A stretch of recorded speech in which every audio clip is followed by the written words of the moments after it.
Di tahun 2020 kemarin, ada seorang selebgram asal Nigeria yang sempat membuat heboh media internasional gara-gara dia ini terlibat dalam kasus penipuan yang berhubungan dengan kelompok kejahatan cyber yang mencuri ratusan juta dolar dari berbagai negara.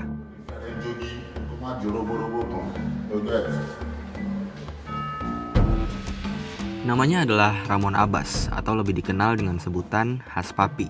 Dia adalah seorang selebgram dengan 2,6 juta followers di Instagramnya yang seringkali memamerkan kekayaannya di media sosialnya. Mulai dari mengoleksi mobil-mobil sport, memakai pakaian dari brand-brand ternama, sampai pergi keliling dunia menggunakan helikopter atau jet pribadinya. Melalui media sosialnya, orang ini menjuluki dirinya sendiri sebagai The Billionaire Gucci Master. Dia mengaku sebagai seorang pengusaha properti yang hidup bergelimang harta dan dikelilingi oleh selebritas dunia, termasuk dengan mantan pesepak bola Chelsea, Tammy Abraham, hingga koki paling fenomenal di dunia, Salt Bae. Namun, meskipun dia mengaku sebagai seorang pengusaha properti, banyak orang meragukan kredibilitas akan sumber kekayaannya.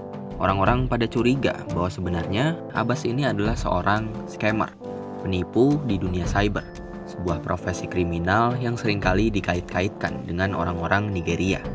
Dan ternyata ya benar aja, pada tanggal 10 Juni 2020 kemarin, penangkapan Abbas dan teman-temannya di apartemen mereka di Dubai oleh pihak FBI menjadi awal mula dari terbongkarnya rentetan kasus penipuan yang mereka lakukan untuk mendapatkan pundi-pundi uang. Lalu siapa sebenarnya Ramon Abbas ini? Penipuan macam apa yang dia lakukan dan bagaimana cara dia melakukannya?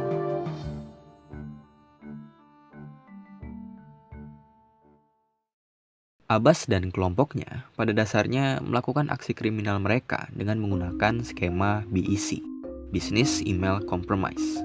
Skema BEC ini sederhananya bisa kita gambarkan seperti ini. Pertama-tama, kelompok scammer akan menentukan perusahaan mana yang akan mereka jadikan korban. Setelah mereka memilih korbannya, mereka akan menelusuri setiap situs yang berhubungan dengan perusahaan tersebut, baik dari website, sosial media, dan lain sebagainya, dengan tujuan untuk mendapatkan alamat email dari orang penting dalam perusahaan. Biasanya sih mereka mengincar email si manajer perusahaan. Nah, setelah mendapatkan email manajer tadi, mereka lalu meretas email itu. Mereka masuk ke dalam akun emailnya dan mulai memperhatikan setiap pesan yang masuk dan keluar dari email tersebut. Disinilah mereka akan mengincar setiap pesan yang berhubungan dengan transaksi uang. Misalnya, si manajer ini dapat pesan dari bawahannya untuk segera mengirim uang untuk keperluan perusahaan.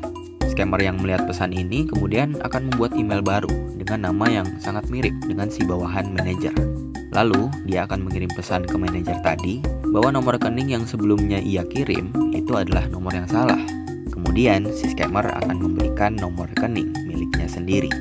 Kalau mereka beruntung, si manajer akan terkecoh dan berakhir mengirimkan uang ke rekening si scammer.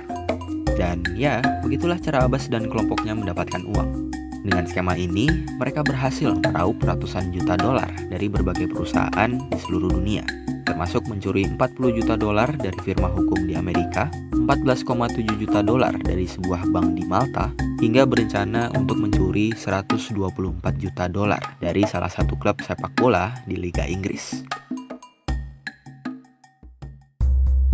Namun pada akhirnya masa kejayaan Abbas ini tidak berlangsung lama setelah polisi menangkapnya di apartemennya di Dubai bersama 11 rekannya yang lain.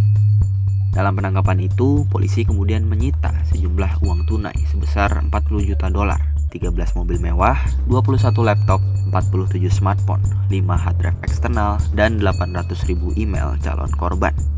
Abbas dan rekan-rekannya itu kemudian diadili di Amerika Serikat. Dan hingga video ini dibuat, ia dan teman-temannya masih menjalankan proses persidangan yang panjang. Dan jika terbukti bersalah, mereka akan dikenai hukuman penjara selama 20 tahun dan diharuskan membayar ganti rugi atas setiap penipuan yang mereka lakukan.